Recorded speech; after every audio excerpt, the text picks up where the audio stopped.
Good morning, Bitcoin. Today is Saturday, July 22nd, 2017. My name is Thomas Hunt, and here's what's happening today in Bitcoin. First, a check of the current signaling. BIP91 is signaling at 88.2%, with SegWit signaling at only 11.8%. BU signaling has dropped off the map to 0.0. In the last 24 hours, we have only 94 blocks until we start rejecting non-SegWit blocks. The price of Bitcoin is up 1.43%, with a last of 27.82, a high of 28.65, and a low of 26.29. Our top stories today: it looks like several of the exchanges will be taking a bank holiday on August 1st, with Coinbase announcing, for the fear of the UAHF, perhaps a hard fork by the miners. Thousands of Japanese businesses are taking the same attempt, as they're cutting off retail purchases for Bitcoin on August 1st.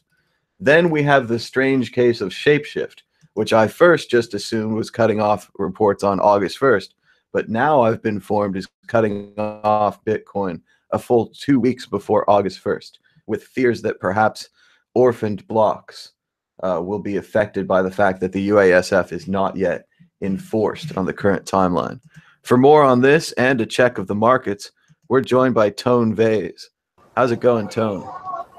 It's going good. The price is staying steady, even though with the news that you just mentioned, the price is staying steady. They're on the weekly chart. All we have to go by is technicals, and all we have to do is survive the next 36 hours, staying above 2,500 on the weekly chart, and we're in the clear, setting up for a nice bullish path forward.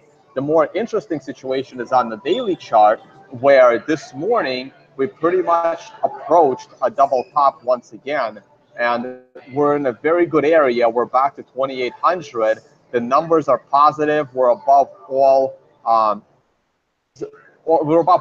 resistance levels except one, the previous all-time high, and we're right there. I am expecting I'm bullish here on in.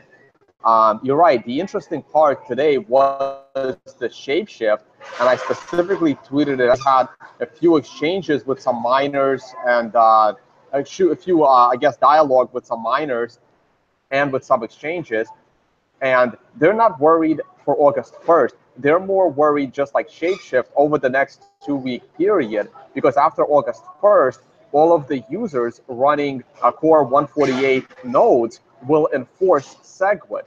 But between tomorrow and August 1st, the situation is a little bit murky, because the nodes that the users are running are not the same nodes that the miners and the economic nodes are running, because they signed up for SegWit 2x.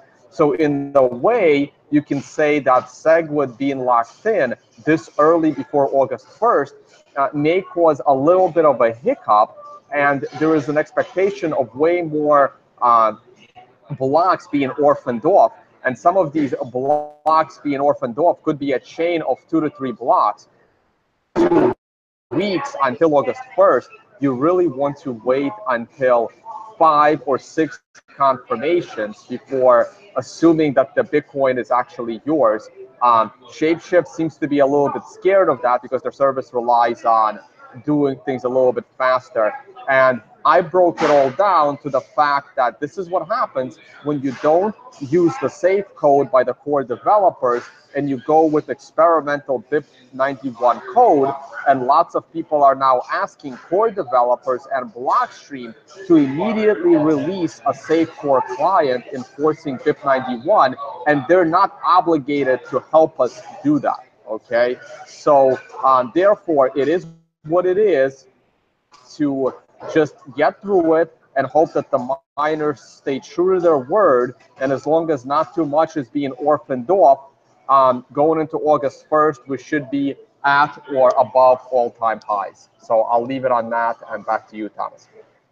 And incentive-wise, it would be a disaster for the miners to break off and start their own chain.